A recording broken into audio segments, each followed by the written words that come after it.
गजाननं भूतगणादिसेवितं कपित्थजम्बो फलचारुभक्षणम् उमाश्रुतं शोकविनाशकारकं नमामि विघ्नेश्वरपादपङ्कजं। विघ्नेश्वराय वरदाय सुरप्रियाय लंबोदराय सकलाय जगद्धिताय नागाननाय स्तुतियज्ञ विभूषिताय गौरीसुताय गणनाथ नमो नमस्ते। वंदे देवमापतिं सुरगुरुं वंदे जगत्कारणं वंदे पन्नगभूषणं मृगधरं वंदे पशूनां पतिं वंदे शूरशशाङ्कवाहिनयनं वंदे मुकुन्दप्रियं वंदे भक्तजनाश्रयं च वरदं वंदे शिवं शंकरम्। उपस्थित यहाँ के महंत सुनील पुरी जी महाराज, यज्ञ के आचार्य, उपाचार्य, ऋत्विक वृंद, यज्ञ के जजमान वृंद, प्राचार्य जी, अभी जिनकी कथा आप लोग श्रवण कर रहे थे, भगवान राम का चरित्र,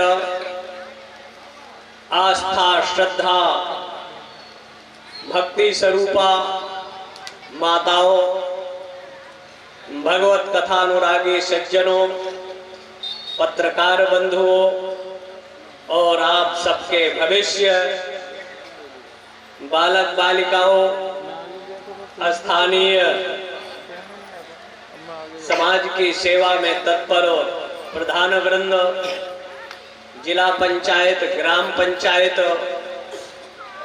जैसे विभिन्न सामाजिक आध्यात्मिक सेवाओं में तत्पर जनप्रतिनिधि वृंद, समस्त शिव भक्त, राष्ट्र भक्त, ये शशांक शेखर पलेंकर भगवान शिव का धाम है। शिव स्वप्ने धातु से शिव शब्द की निष्पत्ति होती है। शिवम चतुर्थम अद्वैतम मन्यते। चराचर जगत में जो अद्वैत का एक स्वरूप है, ईशावास्यमिदं सर्वम यत्किंचित जगत्याम जगत, सब में चींटी से लेकर हाथी पर्यंत समस्त जीवों में आत्मा की दृष्टि से जो निवास करता है, आत्मा त्वं गिरिजा मति सहचरा प्राणा शरीरम ग्रह।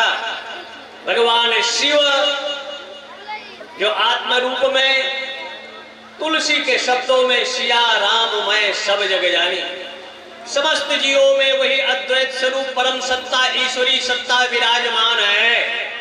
और जिस दिन भारत का व्यक्ति भारत की सत्ताएं हर जीव के अंदर उस परम सत्ता को देखेगी, उसी दिन भारत से नफरत, कटुता, हिंसा, घृणा, अनेक विकृतियों से देश को छुटकारा मिलेगा।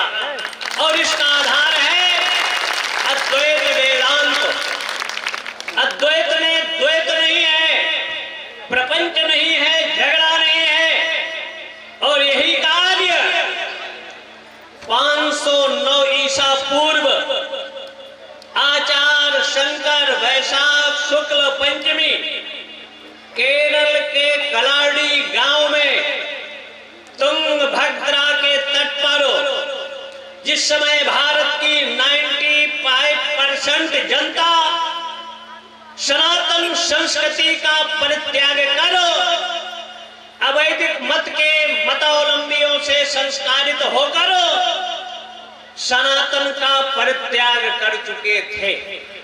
बड़े बड़े विधर्मियों के नगाड़े, अनेक तरह के बाग प्रहारों से सनातन कराह रहा था। महाराज सुंदवा की अर्धांगनी रात्रि 12 बजे जैसे बनखंडी वन के अंदर रहने वाला राज परिवार से पूजित देवालय में रानी जाकर पंचोपचार, षोडशोपचार, राजोपचार से पूजन करने के बाद से अश्रुधारा प्रवाहित होती है और अपना एक तरह से उल्हाना कह लीजिए, दुख कह लीजिए, भगवान शिव से निवेदित करती है कि आखिर हम कहां जाएं, क्या करें। और सत्ता उस समय कि या तो अवैदिक मत को स्वीकार कर लो या मरने के लिए तैयार हो जाइए। रात्रि में 12 बजे जब मेघ अबला की पुकार सुनकर शंकरम शंकरः साक्षात व्यासो नारायण स्वयं, आचार्य शंकर का जन्म हो चुका था, 7 वर्ष की अवस्था थी। और जब रात्रि में एक माता की आवाज सुनकर वहां पहुंचते हैं और कहते हैं मां इस दिशा में आप क्यों रुदन कर रही, आपको क्या कष्ट है। उन्होंने अपनी विधि का निरूपण किया और कहा कि घबराइए नहीं, ये कह देना मेरे इस बालक से संवाद कर लो। और अगर इस बालक को संवाद में आज की भाषा में शास्त्रार्थ या डिबेट जो टीवियों में होता है, अगर उस डिबेट संवाद में पराजित कर दोगे तो आपका मत संस्कृति हमको स्वीकार है, और अगर आप पराजित होते हैं तो हमारी धर्म संस्कृति को स्वीकार करना होगा। उस अवैदिक मत के 26 आचार्य बैठते हैं और बालक अकेले उस सभा में। और उस स्थिति में एक तरफ रानी को चिंता, ये बड़े बड़े 60-60, 100-100 साल, 80-80 साल के बड़े बड़े दाढ़ी रखाकर, जटा रखाकर बड़ी ख्याति है इनकी, और ये कहां छोटा सा मेरा बालक। फिर होता है कि बालक कृष्ण के रूप में शास्त्र फणधारी कालियाना का मर्दन किया था, वामन के रूप में बलि को पाताल भेजा था, और 7, 8, 9 वर्ष की अवस्था में भगवान राम ने धनुष को भंग किया था। जहां भूमि सहस 10 एक 12 लगे उठावे करे नटारा ऐसे ऐसे योद्धा, तो बालकों ने अप्रतिम कृत्य कर अपनी वीरता और शौर्य का परिचय दिया। ऐसे उनके चित्त में आया, शास्त्रार्थ लगा गया। 16 दिनों तक संवाद चलता रहा और उन 26 आचार्यों को पराजित किया। उसके बाद आचार्य शंकर आते हैं, ओंकार बिंदु संयुक्तम नित्यम ध्यायन्ति योगिनो कामदम मोक्षदम चैव, काम और मोक्ष को देने वाले ओंकारेश्वर ज्योतिर्लिंग जो नर्मदा के तट पर है, ओंकारम ममलेश्वरम। तो ओंकारेश्वर की पास एक गुफा है, जो लोग गए होंगे जिसमें गोविंद भगवत पाद उस समय के यति साधना रत थे और ऐसी परिस्थिति में समाधि में थे।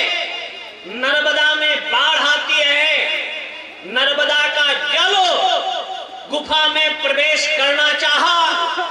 आचार्य शंकर ने मंत्रों से आमंत्रित कर अपना कमंडल रखा और उस भादों का बढ़ा हुआ नर्मदा का जल कमंडल में जाता है और कमंडल फुल नहीं होता है। तीसरे दिन गोविंद भगवत पाद की समाधि खुली और उनके दैवी आदेश शंकर का शशांक शेखर प्लेंकर, जहां विश्व का रात्रिकृत सौंदर्य उपासना के रूप में उपास्य होता है, जो राजराजेश्वर चंद्रमौलेश्वर भगवान शिव के रूप में उनका संदेश था कि बालक आएगा, उनको लोकेशना वित्तेशना पुत्रेशना स्नान से परे होगा, सन्यास में प्रवृत्त करना। बालक ने सन्यास की याचना किया। गोविंद भगवत पाद ने कहा भी आपकी अवस्था ही क्या है, अभी संसार के पंच तत्वों का रसास्वादन करिए, इस प्रकृति के तत्वों को समझिए। अभी आपकी अवस्था ये निवृत्ति मार्ग की नहीं है, प्रवृत्ति मार्ग की है। बालक से संवाद हुआ, संतुष्ट हुए और उनको यति धर्म में संस्कारित कर जब आगे चले तो मंडला पड़ता है। वहां मंडल मिश्र से शास्त्रार्थ होता है और शास्त्रार्थ में निर्णायक मंडल मिश्र मिश्र की पत्नी उभय भारती रहती है। मतलब ये हमारी माताओं का वैशिष्ट था। और उस संवाद में उभय भारती ने 2 माला लिया कि हमको गृहस्थ का भी कार्य है। एक माला अपने पति के गले में और एक माला आचार्य शंकर के गले में, कि जिसका माला सूख जाएगा वो पराजित माना जाएगा। और उसके जैमिनी जैसे लोग वहां उपस्थित रहे। 16 दिनों तक संवाद हुआ। उनके पति का जो माला है सूख गया और पत्नी ने कहा कि विजय आपकी हुई, लेकिन अर्धांगिनी हूं मैं इनकी, अभी इनकी पराजय नहीं, मेरे से शास्त्रार्थ करिए। वहां भी संवाद होता है। आचार्य शंकर ने उसके बाद महाराज अमरूक के शरीर की मृत्यु हो चुकी थी पर गया प्रवेश किया। 16 दिनों तक उनके शरीर में रहे और उसके बाद ज्ञान लेकर उभय भारती जब भारत छोड़कर जाने लगी तो सृष्टि से संहार और संहार से सृष्टि को आधार लेकर आचार्य शंकर ने जो ललाटे काश्मीरम, भारत का मस्तक ललाट काश्मीर कहा जाता है, जहां भगवती सरस्वती भारत को छोड़कर जाने लगी, आचार्य शंकर ने दंडनी क्रम में सरस्वती को बांध दिया, जो आज सिंध में चला गया है। सिंध का वो स्थल था जो शारदांबा के नाम से आज भी वहां का अनपढ़ अगर है हिंदू सनातनी तो जिस छंद में कहें वो श्लोकबद्ध बोल सकता है, वहां का प्रभाव था। 0-13 टेम्परेचर में जो पुजारी है, एक उत्तरी वस्त्र ऐसे ओढ़कर जब वो पूजा करता है तो उसके शरीर से पसीना गिरता है। सरस्वती के बीज मंत्रों का उच्चारण करते हुए तो भारत ज्ञान की भूमि रही। भारत अस्त्र शस्त्रों के बल पर नहीं, ज्ञान के बल पर पूरे दुनिया का नियंत्रण निर्देशन एतद् देश प्रसूतस्य सकाशात् अग्रजन्मनः स्वं स्वं चरित्रं शिक्षेरन् पृथिव्यां शर्मानवः, पूरे दुनिया को वर्णाक्षर का ज्ञान देने वाला, पूरे दुनिया को ज्ञान का संदेश देने वाला भारत रहा है। दुनिया में कोई माई का लाल ये प्रमाणित सिद्ध नहीं कर सकता कि हम मोहम्मद से पहले इस्लाम का वजूद इस धरा पर नहीं था। 2023 से पहले ईसाइयों का वजूद इस धरा पर नहीं था। गौतम बुद्ध से पहले बौद्ध का वजूद इस धरा पर नहीं था। बीबीलियन मिस्र वगैरह में बड़े बड़े साम्राज्य थे, आज उनका वजूद नहीं है। 3 तरह की संस्कृतियां थी विश्व पटल पर, एक पहले थी अब नहीं है, एक पहले नहीं थी अब है, और एक संस्कृति पहले भी थी आज भी है, अयावत चंद दिवाकर रहने वाली है। वो सनातन धर्मावलंबियों की संस्कृति है, जिसकी रक्षा सुरक्षा के लिए यदा यदा ही धर्मस्य ग्लानिर्भवति भारत अभ्युत्थानम धर्मस्य तदात्मानं सृजाम्यहम् परित्राणाय साधूनां विनाशाय च दुष्कृतां धर्म संस्थापनार्थाय संभवामि युगे युगे। जब जब होई धर्म की हानि, बाढ़े असुर अधम अभिमानी, तब तब धरि प्रभु विविध शरीरा हरहि कृपा निज सज्जन पीरा। 3 तरह के तत्व हैं, सात्विक शक्तियां हैं, तामस शक्तियां हैं, राजस शक्तियां हैं। और जब समाज में तामस और राजस बढ़ता है तो सात्विकता का दमन होता है। सात्विकता कराहने लगती है, मतलब मानवता कराहने लगती है, और दानवता शीर्षस्थ चढ़कर अंगड़ाई लेने लगती है। तब उन विषम परिस्थितियों में किसी ना किसी रूप में, कहीं वो क्रांतिकारियों के रूप में जब जलियांवाला बाग होता है, बेगुनाहों बेकसूरों को लाइन में खड़ा करो। आज इंग्लैंड और अमेरिका दुनिया में शांति का संदेश देने का प्रयास करता है, लेकिन 1857 की क्रांति, 18वीं सदी का इतिहास भारत को पढ़ाया नहीं जाता। उस क्रांति का सूत्रपात अगर किसी ने किया था तो बलिया के लाल मंगल पांडे ने उस क्रांति का श्री गणेश किया था। झांसी की रानी लक्ष्मीबाई, सत्या टोपे, शिवाजी, समर्थ रामदास, गुरु गोविंद सिंह जैसे, उनको कहा गया कि अपने धर्म का परित्याग कर दो। 7 वर्ष और 9 वर्ष का बालक कि क्या मैं धर्म बदलने के बाद मेरी मृत्यु नहीं होगी क्या, मैं अजर अमर हो जाऊंगा क्या? और ऐसी परिस्थितियों में कहा नहीं, तो मृत्यु को कबूल किया, लेकिन अपने धर्म संस्कृति से समझौता नहीं किया। ये भारत का इतिहास रहा है। मती रामदास को रक्त नोचा गया, मांस नोचा गया और आरे से चीरा गया कि अपने धर्म को बदल दो, लेकिन उन्होंने स्वधर्मम निधनम से परधर्मम भयावह, मर जाना कबूल किया। हंसते हंसते मेरे देश के क्रांतिकारियों ने फांसी के फंदे में झूल गया, लेकिन अपने धर्म समझौता सिद्धांतों से समझौता नहीं किया।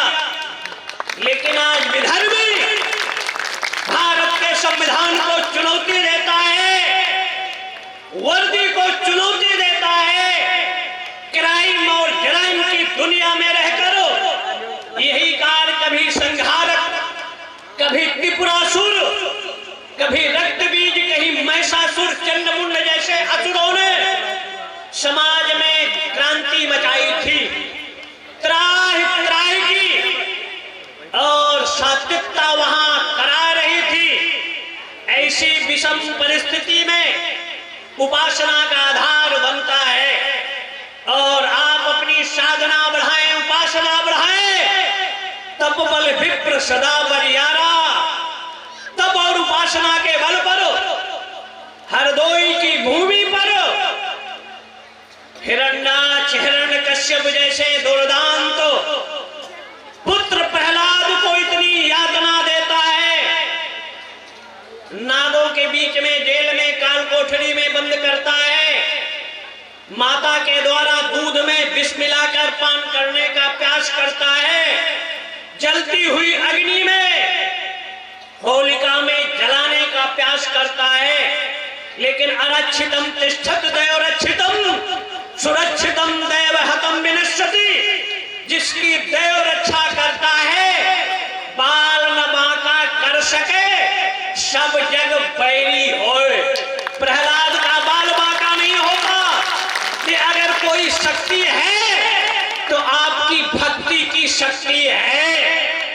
इसलिए आप अपनी भक्ति बढ़ाएं, साधना बढ़ाएं, उपासना बढ़ाएं। और हम तो शांति के पक्षधर हैं।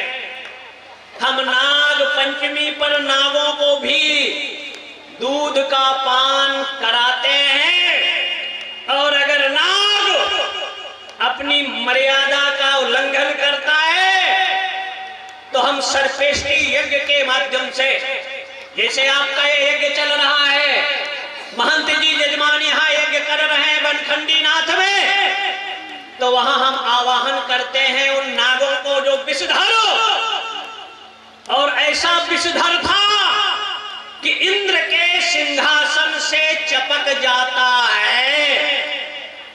जब सत्ता विधर्मियों का संरक्षण करती है, भरण पोषण करती है, और वर्दी को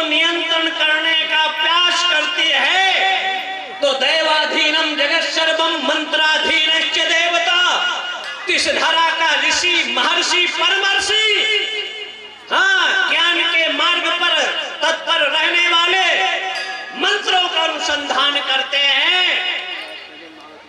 और तब उस स्थिति में आस्तिक मुनि को आगे आना पड़ता है। तो अगर सत्ता विधर्मियों का भरण पोषण करती है, राजनीति, सुभाष चंद्र बोस जैसा व्यक्ति 5,70,000 ईस्ट इंडिया अंग्रेजों के सैनिकों को काल के गाल में पूर्वोत्तर भारत, बर्मा, नागालैंड, काहिमा, अरुणाचल, आसाम जैसी स्थितियों पर 3 से 2 करके यमराज की सेवा में उन विधर्मियों को भेजा था। और उस समय अखंड भारत का पहला प्रधानमंत्री अगर कोई था तो सुभाष चंद्र बोस था। लेकिन ये गद्दार, बेईमान, देश के आस्तीन के सांप इतिहासकारों ने ऐसा इतिहास लिखा कि दे दी आजादी बिना खड़ग बिना ढाल। अगर बिना खड़ग ढाल के आजादी आई तो कोई ऐसा जिला मुख्यालय है क्या जिसमें शहीद स्मारक ना हो? तो ये इतिहासकार लिखने वाले झूठे, ये जो स्मारक है ये सच, ये स्मारक झूठे या लिखने वाले? अगर आजादी बिना बलिदान के आई, बिना खड़ग ढाल के आई, आजादी अगर चरखे से आई तो सब थाना इंचार्ज, डीएम, एसपी, सेना को, पेशी को एक एक चरखा पकड़ा दिया जाए, देश की रक्षा सुरक्षा हो जाए। मतलब इतना फ्रॉड, झूठ, भ्रमित करने वाला इतिहास इस देश को बताया और पढ़ाया जाता है। हाँ, जो लोग कहते हैं कि महात्मा ने आजादी दे दिया तो हाँ, राम प्रसाद बिस्मिल, काकोरी कांड, ये जो शहीद हुए और जिन्होंने पूरे देश का नेतृत्व किया, ना उसका एक ठे कान टूटा, न एक ठे अंगुली टूटी, लाखों लोग शहीद हो गए, फांसी पर चढ़ गए।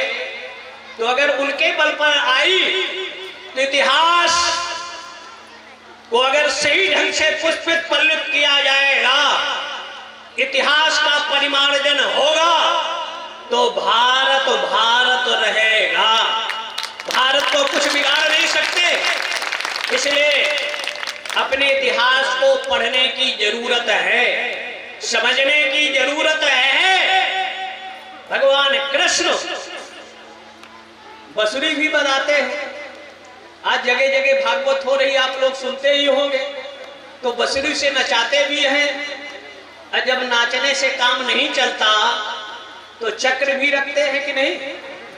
और चक्र से 100 गाली माफ होता है, और जब 101 पर पहुंचता है तो उस विधर्मी का गला भी कटता है कि नहीं?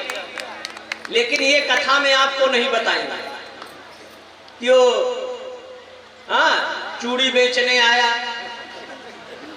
वो छलिया आया, टिकुली बेचने वाला आया, साड़ी चुराने वाला आया। तो जब कथा नाच गान में तत्पर होगी तो देश का पुरुषत्व, वीरत्व कुंठित होता है। तब समाज में बालिकाओं की किडनैपिंग होती है, और क्या होता है? 26-26 टुकड़े होते हैं कि नहीं? जब कथाएं ऐसी होंगी, और जब कथा गीता को आधार लेके होगी, धर्म क्षेत्रे कुरुक्षेत्रे संवेता युद्धोत्सवाः मामकाः पांडवश्चैव। जब धर्म क्षेत्र का मैदान होगा, कुरुक्षेत्र का मैदान होगा, और योद्धा, सैनिक, बीएसएफ, केंद्रीय रिजर्व पुलिस बल, जल सेना, थल सेना, वायु सेना, अपने कर्तव्यों से हटती है तो वहां धर्मगुरु उनको संदेश देता है। क्या संदेश देता है? दो इमो पुरुषो लोके सूरमंडल भेदिनो। मतलब ये दो लोग हैं जो सूरमंडल का भेदन करते हैं। जो सूरवीर सीना में गोली खाकर सीना पर शहीद होता है तो सूरमंडल का भेदन करो सत्यम परम धीमहि, वो सत्यलोक की प्राप्ति कराता है। या परिव्राज योगी ब्रह्मरंध्र से अपने प्राण को निकाल करो, ब्रह्मरंध्र का भेदन करो, वो सूरमंडल का भेदन करता है। और अगर वहां हम अपने सेना को, जवानों को सीमा पर नाच गान सिखाने लगे तो सीमा की, देश की रक्षाएं नहीं होगी। इसलिए सैनिकों के लिए वीरता का संदेश, विटामिन युक्त आहार। लेकिन वहां भी चोर पहुंच गए। सेना के जवानों का 20% राशन हजम कर जाते हैं। ऐसे लोगों पर अंकुश लगना चाहिए। 3rd डिग्री का प्रयोग होना चाहिए, 0-18 टेम्परेचर में। और कहते हैं संविधान भारत का बहुत अच्छा है, अंबेडकर साहब ने बहुत अच्छा संविधान बनाया। तो अगर संविधान अच्छा है, जरा उस पर विचार करें हम। आर्मी के, तो आर्मी पर अगर कोई बॉर्डर पर, चाइना बॉर्डर, अरुणाचल की सीमा पर, लद्दाख की सीमा पर हो, अगर चाइना के जवान बम का प्रयोग करे, 30 कार्बाइन AK-56 का हमारे जवानों पर प्रयोग करे, तो हमारे यहाँ का नियमावली क्या है? पहले पानी की बौछार मारो, उससे काम न चले तो आंसू गैस छोड़ो, उससे भी काम न चले तो रबड़ की गोली चलाओ, और अगर उससे भी काम न चले, गोली मारना है तो पैर पर मारो। तो क्या इससे भारत की सेना का कल्याण होगा क्या? तो सठे साठ्यम समाचरे, दुष्ट के साथ दुष्टता जरूरी है। जो जिस भाषा में समझे उसको उसी की भाषा में समझाना चाहिए, तो समाज में सुशासन होगा, कुशासन नहीं होगा। माफिया गुंडे बिलों में रहेंगे, लेकिन जब माफिया गुंडाओं का जूता IAS IPS उठाकर पहराएगा तो खुलेआम चौराहों पर जवानों का कत्लेआम होगा, बेगुनाहों का रक्तपात होगा। ऐसी परिस्थितियों में शासन को गरम, व्यापारी को नरम और माताओं को मर्यादा अगर रहेगी तो समाज सुरक्षित और व्यवस्थित होगा। इसलिए समाज को नियंत्रण करने के लिए काल भी भगवान है, जो दंड के रूप में है, और समय समय पर दंड भी आवश्यक है। और भगवान शिव के वरदान से 3 पुर उन्होंने पा लिया, लौहमय, रजतमय और स्वर्णमय। जैसे आज मनुष्य बुलेट प्रूफ जैकेट ले लिया, बुलेट प्रूफ गाड़ी ले लिया, अब बुलेट प्रूफ बंगला बनवा लिया, लेकिन वो मरेगा तो जरूर, अजय नहीं है। ऐसे वरदान पाकर आकाशमंडल में 3 पुरों का निर्माण किया, उपासना आराधना से अजय हो गया।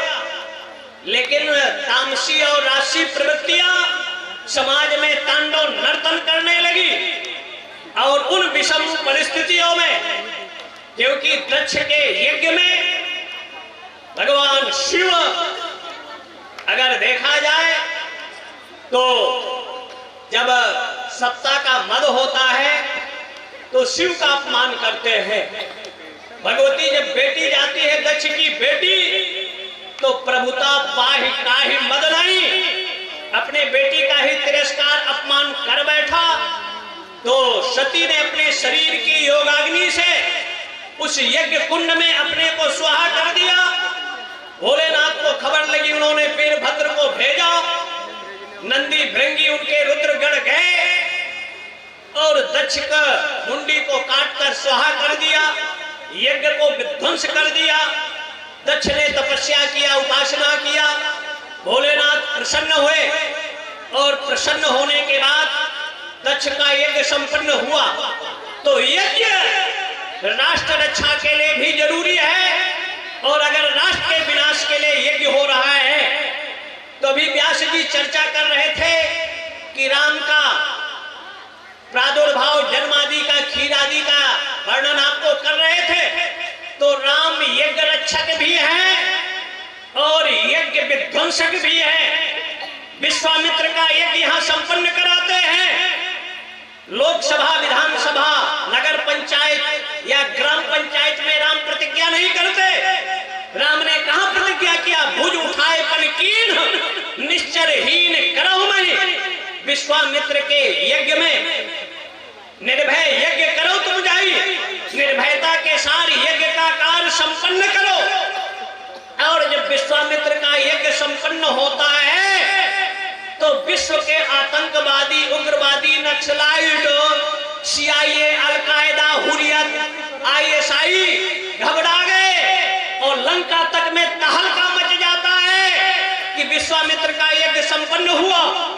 तो अगर त्रेता से ले ले तो सत्ता का 3 टारगेट सदैव रहा है। पहला तो यज्ञ ना होने पाए, अगर यज्ञ नहीं होगा तो भारत से सात्विक वातावरण मिटेगा। दूसरा, गाय को मिटाओ, गायों को नष्ट करो, गुरुकुलों को समाप्त करो। भारत का 6,38,972 गांवों में गुरुकुल संचालित होती थी। अभी जो अभिनंदन वाचन प्राचार्य जी कर रहे थे, हर घर में ये देव भाषा कही जाती थी, देवताओं की भाषा। इसलिए जितने सनातनी थे सात्विक सब देवता कहे जाते थे, और जो राक्षस कहे गए रावण जैसे वेदज्ञ, तो उनका टारगेट कौन था? साधु, गाय और ब्राह्मणों। तो परशुराम सहस्त्रार्जुन के झगड़े का कारण गुरुकुल और गाय पर और यज्ञ पर आक्रमण। राम के काल में रावण के झगड़े का कारण गाय, यज्ञ और ऋषि। और कृष्ण के काल को भी ले ले तो कंस का टारगेट कौन था? संत, यज्ञ और देव कार्य। और इस कराल कलयुग में भी बहुत से ऐसे विधर्मी हैं। आज भारत के 13,972 बूचड़ खानों में 335 सहस्त्र आज भी गायें काटी जा रही हैं। विश्व में पहला नंबर भारत है जो गोमांस निर्यात करता है। इसलिए धर्म मंत्र निर्देश करता है, आदेश करता है और भारत सरकार से मांग करता है कि जैसे योगी जी ने उत्तर प्रदेश में कानून बनाया है तो लोकसभा और राज्यसभा का संयुक्त अधिवेशन बुलाकर गो मंत्रालय का निर्माण करें, गाय को राष्ट्र माता का दर्जा दे और गाय की हत्या करने वाले को 302 के तहत कानूनी कार्रवाई कर कड़ा से कड़ा दंड विधान निश्चित किया जाए। क्योंकि गाओ विश्वस्य मातरः, प्राणी मात्र की मां कहलाने का दायित्व अगर किसी को था, चाहे इस्लाम हो, चाहे ईसाई हो, बौद्ध हो, बहाई हो, यहूदी हो, पारसी हो, सनातनी हिंदू हो, गाय बिना भेदभाव किए सबको अपना दुग्ध पान कराती है। ये माताएं कुछ काल तक अपना दूध अपने शिशु को देती है, लेकिन भौतिकता और आधुनिकता के परिवेश में आज की स्थिति में हमारी 30-35% माताएं कि हमारे फेस की चमक ना चली जाए, चेहरा की, इसलिए बोतल का दूध पिलाने लगी। और उस बोतल की ऐसी आदत पड़ती है। लेकिन दूध का ही प्रभाव था कि महाराणा ने घास की रोटियां खाया लेकिन अपना धर्म नहीं बदला। और अरावली की पहाड़ियों में उन ग्रहवासी वनवासी तीर कमानों से उन विधर्मियों से लड़े और चित्तौड़ का वो कण कण पहाड़ियां आज भी महाराणा की वीरता का बखान करते हैं, लेकिन अपना धर्म नहीं बदला। ये अगर कोई प्रभाव था तो माताओं के दुग्ध का प्रभाव था। दूध को कलंकित नहीं किया, इसलिए दूध में बड़ी ताकत और ऊर्जा है। इसलिए माताओं को अपना स्नेह शुद्धोषि बुद्धोषि निरंजनोषि संसार माया परिवर्ज तोषि संसार स्वप्नम तजमोह निद्रा मदालसा वाक्य मिमाच पुत्रम। मदालसा ने अपने पुत्रों को शुद्ध बुद्ध मुक्त स्वरूप ज्ञान देकर, इसलिए बहुत सी स्थितियां हैं, परिस्थितियां हैं। उन स्थिति और परिस्थितियों का आधार यहाँ यज्ञ हुआ या हो रहा है, कथाएं चल रही हैं, ये पंडाल है, ये सब आपके सहयोग का ही परिणाम है। इसलिए अपनी कमाई का दशांश अगर धर्म में लगाओगे, धर्म भारत का सुरक्षित रहेगा। और एक भी साधु अगर जिंदा रहेगा, विधर्मियों ने कहा 2043 में हम इस्लामिक राष्ट्र की स्थापना करेंगे। चाइना का वो चिंगपिंग कहता है 15 साल में हम भारत के 15 टुकड़ा करेंगे। इंग्लैंड कहता है 10 साल में हम भारत को बर्बाद कर देंगे। और वो चाइना, वो अमेरिका की 50 वर्ष के अंदर भारत को हम सनातन को मिटाकर ईसाई लैंड के रूप में परिवर्तित करेंगे। हमारा इतिहास रहा है, 1 अगस्त समुद्र को सोख गया, एक कपिल 60,000 सगर के पुत्रों को नेत्र खोलकर दग्ध किया था। तो भारत का अगर एक ब्राह्मण, एक भी सनातनी जिंदा है तो तुम 15 साल कहते हो, 10 वर्ष के अंदर चाइना के 10 टुकड़े हुए। और जो भारत को बर्बादी का स्वप्न देख रहे हैं, वो कुत्तों की मौत काल के गाल में जाएंगे। ये सनातनी 80 करोड़ कंदराओं में तब तक सो रहा है आलस्य और प्रमाद में। इसलिए कथा कहने के लिए तो महात्मा जी आए हैं। हमारा काम है राष्ट्र जागरण। इसके पहले अभी हम हैदराबाद थे, चाव मीनार है और वहां का एक कुत्ता इतना भौंकता है। रामनवमी पर वहां थे हम, बताएं आपको 12 लाख लोग रामनवमी के जुलूस पर रोडों पर थे और उन विधर्मियों के 35 स्थलों को सफेद कपड़े से रामनवमी और हनुमान जयंती को ढका जाता है। तो अगर शेर जब तक सोता है और अगर निगल कर हुंकार भरता है तो जितने सियार दहाड़ते हैं सामने नहीं पड़ते हैं। आज जो सरकारें कार्रवाई कर रही है इन सियारों पर, और ये सियार हुआ करते हैं ना गांव में रात में, इन सियारों से घबराने की जरूरत नहीं है। हमारी सरकारें सक्षम हैं, अच्छे हाथों में नेतृत्व है, इसलिए सोच समझकर विचार करो।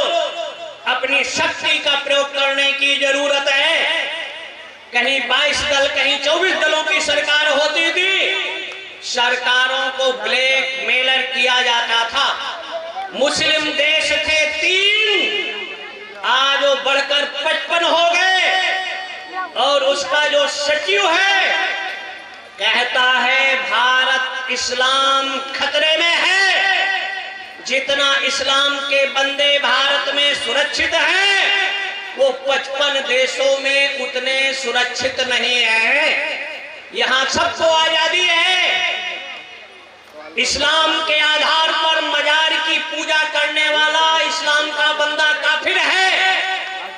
इस्लाम कुरान हदीस ये कहता है कि अल्लाह ताला के अलावा किसी की इबादत नहीं हो सकती है। हमने ओवैसी से वहां क्वेश्चन किया कि ये बताओ, वहां के मौलाना से क्वेश्चन किया कि कुरान में अल्लाह ताला के अलावा माता पिता को भी, इंडिया टीवी के वंदे मातरम पर डिबेट थी, हमने 80 मौलाना थे, हमने चर्चा किया, बताओ तुम्हारा हदीस कहता है कि माता पिता के चरणों को जो बोसा करता है, मतलब प्रणाम करता है, उसको जन्नत मिलती है। अब कुरान कहता है कि अल्लाह ताला के अलावा अगर किसी की वो वंदना करता है या नमस्कार करता है तो काफिर है, उसको जन्नत नहीं मिलेगी, उसको दोजख मिलेगी। तो ये बताइए कुरान सही है कि हदीस सही है? आज तक उनका जवाब नहीं आया है। तो समाज को भ्रमित और भ्रांत करते हो। बहुत सी चीजें हैं, तुम कहते हो हिंदू ऐसा करता है, उसके हम विपरीत चलते हैं। तो हिंदू अगर पैर से चलता है तो तुम सर से चलो। हिंदू हाथ से खाता है, पैर मुंह से खाता है, तो तुम पैर से खाओ और नीचे से खाओ। तुमको नाम रखने भी नहीं आता। डालोगे सर का और कहोगे कहीं अन्यत्र का। बहुत से ऐसे शब्द हैं इनके, अगर उसका ईमानदारी के साथ, इसलिए भारत को भारत रखने के लिए समान शिक्षा नीति जरूरी है, समान नागरिक संहिता जरूरी है और समान न्याय प्रणाली जरूरी है, समान मैरिज एक्ट आवश्यक है। इसलिए संविधान का संशोधन जरूरी है। इस्लाम के नाम पर पाकिस्तान ले लिया, इस्लाम के नाम पर बांग्लादेश ले लिया, लेकिन 70 सालों में जितनी सरकारें आई, काशी का विश्वनाथ मंदिर सरकार ने ले लिया, लेकिन ज्ञान वापी लेने की हिम्मत नहीं हुई। अयोध्या की राम जन्मभूमि ले लिया, लेकिन फैजाबाद की जामा मस्जिद लेने की हिम्मत नहीं हुई। दिल्ली का कालिका मंदिर ले लिया, लेकिन जामा मस्जिद लेने की हिम्मत नहीं हुई। बंबई का गणेश मंदिर ले लिया, लेकिन हाजी अली की दरगाह लेने की हिम्मत नहीं हुई। ऐसे 4.5 लाख मंदिरों को सरकारी नियंत्रण में ले लिया। इसलिए अगर सबका साथ समान व्यवहार, तो इस देश के मस्जिद और चर्चों पर भी सरकारी नियंत्रण होना चाहिए। अन्यथा सरकारी कब्जों से मठों और मंदिरों को मुक्त होना चाहिए। उनका नियंत्रण सनातन धर्मावलंबियों के हाथ में होना चाहिए। गुवाहाटी का कामाख्या मंदिर ले लिया, लेकिन गुवाहाटी की मस्जिद लेने की हिम्मत क्यों नहीं? जब सरकार धर्मनिरपेक्ष है। आर्टिकल 29, 28 और 30, आप गीता नहीं पढ़ा सकते, रामायण नहीं पढ़ सकते, वेद नहीं पढ़ सकते, तो मस्जिदों में कुरान हदीस पढ़ने की छूट क्यों? इसलिए इस देश में समान शिक्षा आवश्यक है, चाहे मदरसे हो, चाहे कॉन्वेंट हो, चाहे सरकारी। सबके लिए एक नियमावली, एक विधान, एक संविधान इस देश के लिए आवश्यक है। धर्म के आधार पर पाकिस्तान बना, तो भारत को भी 1947 में वैदिक सनातन हिंदू राष्ट्र घोषित होना चाहिए था कि नहीं? और अगर नहीं हुआ तो आज हम तो आशावादी है, निराशावादी नहीं है। ये देश चल रहा है, नोट कर लेना, 2030 के पहले वो दिन आएगा कि भारत वैदिक सनातन हिंदू राष्ट्र घोषित होकर रहेगा। विश्व की कोई शक्ति रोक नहीं सकती, क्योंकि हमारी उपासना आराधना में वो ताकत है, बल है। हम ग्रह नक्षत्र की गति को परिवर्तन करने की समर्थ रखते हैं। और अगर शांति की भाषा चाइना नहीं समझता, वो 10 वर्ष कहता है, हम 48 घंटे के अंदर चाइना के बीजिंग पर तांडव नर्तन करने में सक्षम और समर्थ है। हमारी सेनाएं दुनिया में, एक तो रूस यूक्रेन पर बर्बाद कर रहा है, लेकिन ये जितने कहते हैं प्रदूषण फैल रहा है, न मानवाधिकार बोल रहा। यूक्रेन के साथ नाटो के 24 देश और रूस अकेले, क्योंकि रूस को जब गोरबाचौक थे तो अमेरिका और नाटो वालों ने रूस के 10 टुकड़े किया था। और आज का जो राष्ट्रपति है उस समय कम अवस्था का था, इन्होंने प्रतिज्ञा किया था कि अमेरिका ने रूस को तोड़ा है तो उसको हम मतलब रूस में मिलाएंगे। उसके तहत वो कार्रवाई चल रहा है, 1 साल लमसम हो गया। अब विश्व बिरादरी मौन है, रक्तपात हो रहा है, मानवाधिकार मौन है। एक तरफ चाइना विश्व में लैब पर कोविड तैयार करो, विश्व के 1 से 90 देशों की अर्थव्यवस्था को बर्बाद किया, भारत को भी बर्बाद करना चाहा। लेकिन अभी 3 महीना पहले चाइना में इतना जबरदस्त प्रकोप था कि लाखों लोग मरे। जिन्होंने आयुर्वेद का सेवन किया, काली मिर्च, अदरक, तुलसी, गुरिच, लेमन घास, इसका काढ़ा लेते रहे, कोविड या कुछ बिगाड़ नहीं पाया। कोविड है क्या? ये खांसी और बुखार का रूप है, जो 5000 वर्ष पूर्व भागवत में निरूपण किया है। मतलब बुखार और खांसी आज का वायरस कोविड के रूप में है, जिसमें वात, पित्त और कफ आपके 30 दोषों को कारण बनते हुए गले के में वायु के संचार को अवरुद्ध करता है, हार्ट को जकड़ता है। जब कफ विकृत होता है तो 30 दोष के लिए पीपल, ऐसे 3 तत्व हैं आयुर्वेद में, उनका चूर्ण बना के सेवन करो तो कफ का नियंत्रण हो जाता है। तो अगर भारत में आयुर्वेदिक औषधियों का प्रयोग किया जाए बिना पैसे का, अंग्रेजी वालों का हमारा चैलेंज और चुनौती है, अगर किसी को वमन हो रहा है और दवाई न खिलाया जाए, अंग्रेजी का कोई डॉक्टर बिना दवा खिलाए अगर वमन रोक दे तो हम उनकी आजीवन गुलामी करेंगे। आयुर्वेद में ऐसी औषधि है कि बिना खिलाए 6 इंच की इतनी बड़ी लकड़ी उसको पकड़ा दो और पकड़ाते ही वमन 100% रुक जाएगा, नहीं होगा। अब आप मेडिकल करके देखना चाहो तो देख सकते हो। भोलेनाथ को चढ़ाते, क्या चढ़ाते हो? सफेद पुष्प, मदार। अब मदार की लकड़ी ऐसे पकड़ लो, किसी का वमन हो रहा हो, यात्रा में उल्टी हो रहा हो, छोटा सा एक करो। ऐसे आयुर्वेद में राजनिघंटू ने, वाग्भट्ट ने, धन्वंतरी ने 6000 तक की औषधियों का निरूपण किया है। तो आयुर्वेद मतलब आयु का वेद है।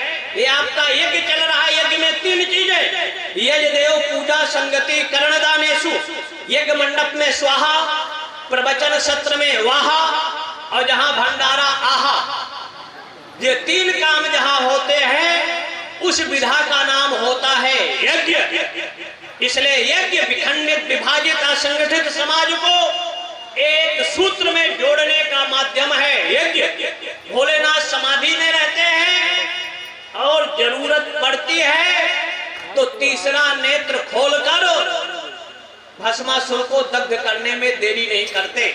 तो शांति के लिए माला रखो और क्रांति के लिए किसी को प्रताड़ित करने के लिए, दंडित करने के लिए नहीं। जो माता पिता अपनी बेटी और बेटे को 15 मिनट नैतिक शिक्षा देगा, संस्कार देगा, और इस समय फिर कोरोना बढ़ रहा है या बीपी बढ़ रही है, तो डॉक्टर क्या कहता है, नारियल का पानी पियो। तो अगर दुकान का पानी पियोगे तो उसमें बैक्टीरिया फैलेगा, इसलिए दुकान का नारियल पानी ना पीकर नारियल लाओ, गर्म पानी से उसकी सफाई करो और उसका औजार से काट कर शुद्ध जल अगर पियोगे तो कोविड जैसे आपके जो तत्व हैं कुछ बिगाड़ नहीं पाएंगे और प्रतिरोधात्मक क्षमता आपकी बढ़ेगी। बेटियों को अगर सब्जी काटने के लिए चाकू दोगे, अभिधर्मी अगर इनको दंडित करना चाहेगा तो इनके 36 टुकड़े नहीं होंगे। इसलिए एक हाथ में माला और एक हाथ में भाला आवश्यक है। इसलिए जल सेना, थल सेना, वायु सेना को विशेषाधिकार मिलना चाहिए। अगर कोई हमारी सेना पर आक्रमण करता है तो इन विधर्मियों को जेल में रखा जाए, इनको 6-6 इंच छोटा करो, जन्नत जरूर भेजा जाए, तो कोई सैनिक शहीद नहीं होगा।